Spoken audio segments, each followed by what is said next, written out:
এরপর প্রশ্ন হলো মৃত ব্যক্তির জন্য কি কি আমল করলে তাদের কবরে পৌঁছাবে।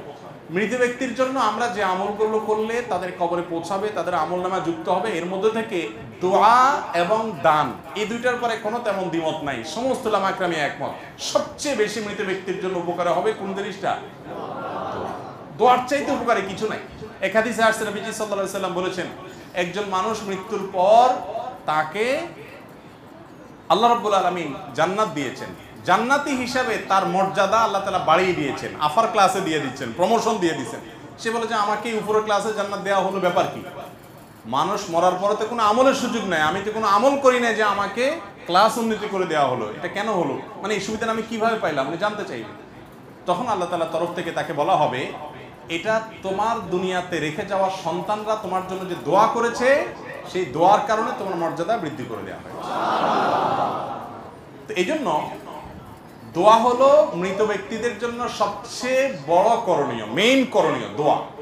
চোখের পানি ফেলে দোয়া করা, আল্লাহ আমার বাবাকে, আমার মাকে, আমার ভাইকে, যে চলে গেছে দুনিয়া থেকে, আল্লাহ আপনি তাকে মাফ করে দিন, আল্লাহ তাকে আপনি ক্ষমা করে দিন, তার অনেক ভুল ত্রুটি ছিল, আল্লাহ আপনি আহকামুল হাকিমিন আরহামুর রাহিমিন, আপনি মাফ করে দেন, আল্লাহ তাকে আপনি জান্নাতুল ফিরদাউসে জায়গা দেন, আল্লাহ তার ভুল ত্রুটি মাফ করেন। এভাবে চোখের পানি ফেলে আপনি দোয়া করবেন। এটা হলো মুর্দার জন্য সবচেয়ে বেশি উপকারী কাজ, সবচেয়ে বেশি উপকারী কাজ, এটা করবেন। খবরদার টাকা ভাড়ায় টাকা দিয়া হুজুর রাইখা দোয়া করাবেন।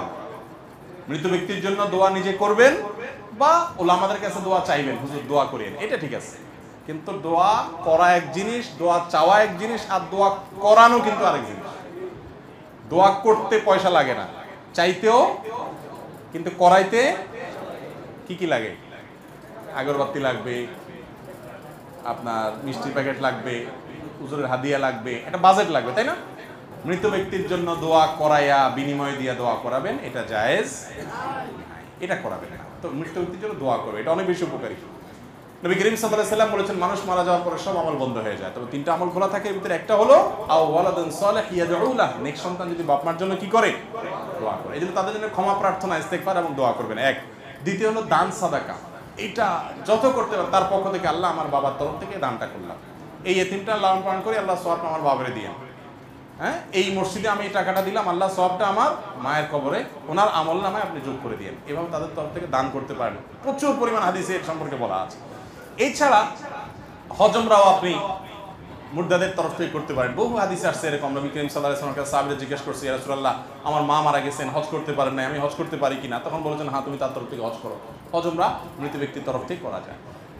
নামাজ এবং রোজা মৃত ব্যক্তির তরফ থেকে করা যায় কিনা, এটা নিয়েও ফুকাহাদের মধ্যে ইখতিলাফ আছে। ইমাম আযম আবু হানিফা রাহিমাহুল্লাহ, ইমাম আহমদ ইবনে হাম্বল রাহিমাহুল্লাহর মত অনুযায়ী নফল নামাজ এবং রোজা এটা মৃত ব্যক্তির তরফ থেকে করা যায়, অর্থাৎ করলাম, এটা সওয়াব আল্লাহ আপনি তাদেরকে দিয়েন। তবে এক্ষেত্রে ইমাম মালিক রহমতুল্লাহ আলাইহি এবং শাফিঈ রহমতুল্লাহ আলাইহির একটা মত অনুযায়ী ওনার মতে এটা করা যায় না। তো নামাজ এবং আপনার রোজা, মুসলিমের হাদিসে আসছে যে রোজার ব্যাপারে একজন জিজ্ঞাসা করছে, ইয়া রাসূলুল্লাহ, আমার মা ফরজ রোজা রাখতে পারেন নাই, আমি কি তার পক্ষ থেকে রাখতে পারি? নবী সাল্লাল্লাহু আলাইহি ওয়াসাল্লাম বলছেন, হ্যাঁ, তুমি রেখে দাও অন্য সময়ের মধ্যে আর কি। তাহলে বোঝা গেল যে মৃত ব্যক্তির তরফ থেকে রোজা রাখা যায়, কিন্তু মূল কাজ হবে তার পক্ষ থেকে ইস্তেগফার করা, আর দ্বিতীয় কাজ হবে দান সাদাকা করা।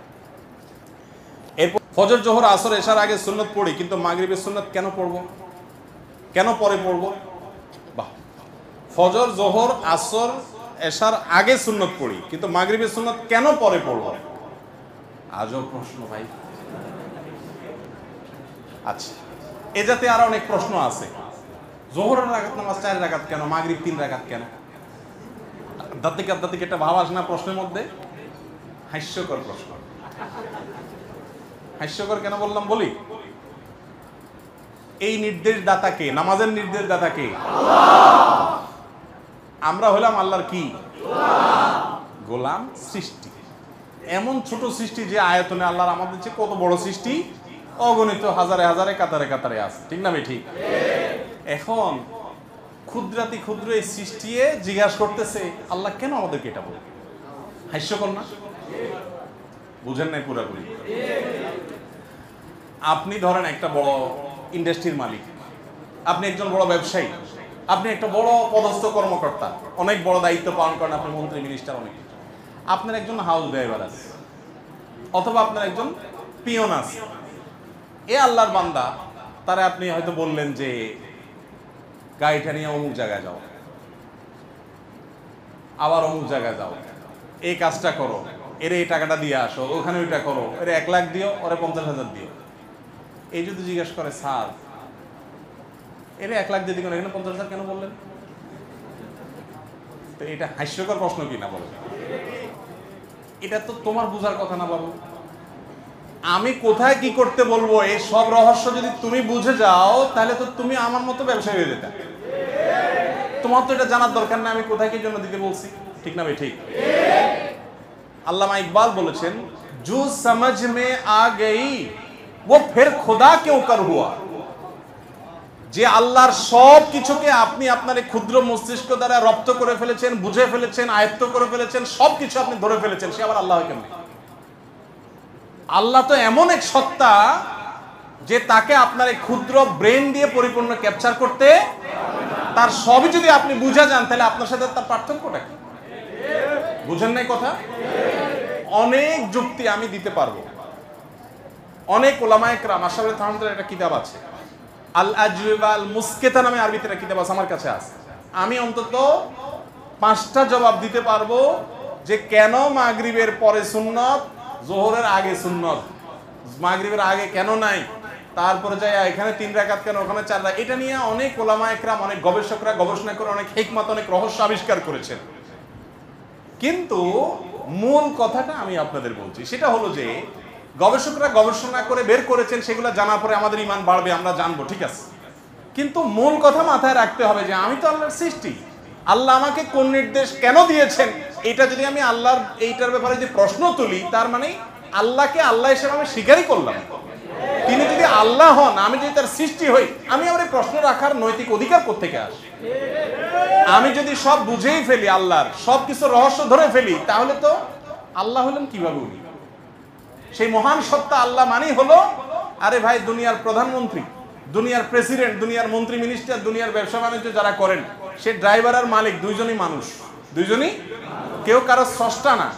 সে মানুষ হয়ে যদি উপরস্থ ব্যক্তি বস, তিনি তার কোন চিন্তা থেকে কোন গুটি কোথায় চলেছেন, কোনটা কোথায় দিয়েছেন, তার কারণ কি, রহস্য কি, এটা যদি আমি তার একজন ক্ষুদ্র কর্মচারী হিসাবে আমার বোঝার ক্ষমতা না থাকে, তাহলে একজন সৃষ্টি হয়ে কিভাবে স্রষ্টার কাজের রহস্য বোঝার চেষ্টা করে? নাস্তিকরা এই সমস্ত প্রশ্ন খোঁচায় খোঁচায় খোঁচায় আপনাদেরকে দেয়, আপনারা অনেকে চিন্তা করেন হ্যাঁ তাই তো তাই তো তাই তো। একজনে জিজ্ঞেস করে, হ্যাঁ সবাইকে আল্লাহ সৃষ্টি করছে বুঝলাম, তাহলে আল্লাহর কে সৃষ্টি করছে? এরকম প্রশ্ন করে না? এই প্রশ্নটাও হাস্যকর প্রশ্ন। কিভাবে হাস্যকর? হাস্যকর এই জন্য যে আপনি আল্লাহর স্রষ্টা খুঁজতেছেন, এর মানে আল্লাহকে আপনি সৃষ্টি মনে করতেছেন না স্রষ্টা মনে করতেছেন? আল্লাহ কি স্রষ্টা না সৃষ্টি? তো যিনি নিজে সৃষ্টি না, তার আবার স্রষ্টা হয় কেমন? তার যদি কোনো স্রষ্টা আপনি খুঁজতে যান, তার মানে তাকে আপনি কি মনে করলেন? সৃষ্টি মনে করলেন। তো যিনি নিজে স্রষ্টা, তার আবার কোনো স্রষ্টা হতে পারে?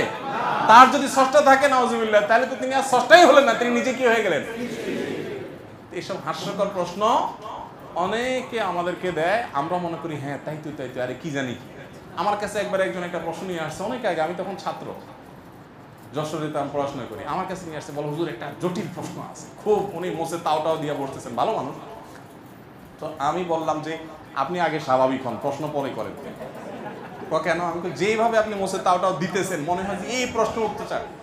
এমনও হইতে পারে আপনার প্রশ্ন শুনে আমি ঠিক করে হাসে দিব, কারণ এটা কোনো প্রশ্ন হলো, এত সহজ প্রশ্ন হতে পারে, কিন্তু আপনি মনে করতেছেন আজকে ধরছি হুজুর রে।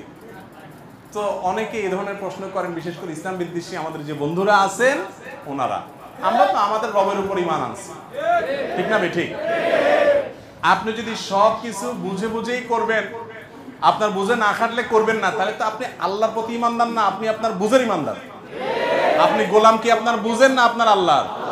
আপনি দুনিয়াতে যা বুঝেন তার সব সঠিক, জীবনে বহু কিছু বুঝছেন সঠিক, পরে ভুল হয়েছে, এরকম হয় নাই? তাহলে আপনার বুঝের উপরে কিভাবে আপনি ভরসা করতে পারেন? গোলাম আপনিও, গোলাম আমিও। আমি আহকামুল হাকিমের গোলাম, আপনি আপনার নফসের গোলাম। আপনি আপনার প্রবৃত্তির গোলাম, আমি রব্বুল আলামিনের গোলাম। আপনি আপনার বিবেকের গোলাম, আমি বিবেকের সৃষ্টিকর্তার গোলাম, ঠিক না? ঠিক। অতএব এই সমস্ত হাস্যকর প্রশ্ন শুনে আপনারা খুব সিরিয়াস হয়ে যাবেন, এটা সিরিয়াস হওয়ার কিছু। আস-সুন্নাহ ফাউন্ডেশন, উম্মার স্বার্থে সুন্নাহর সাথে।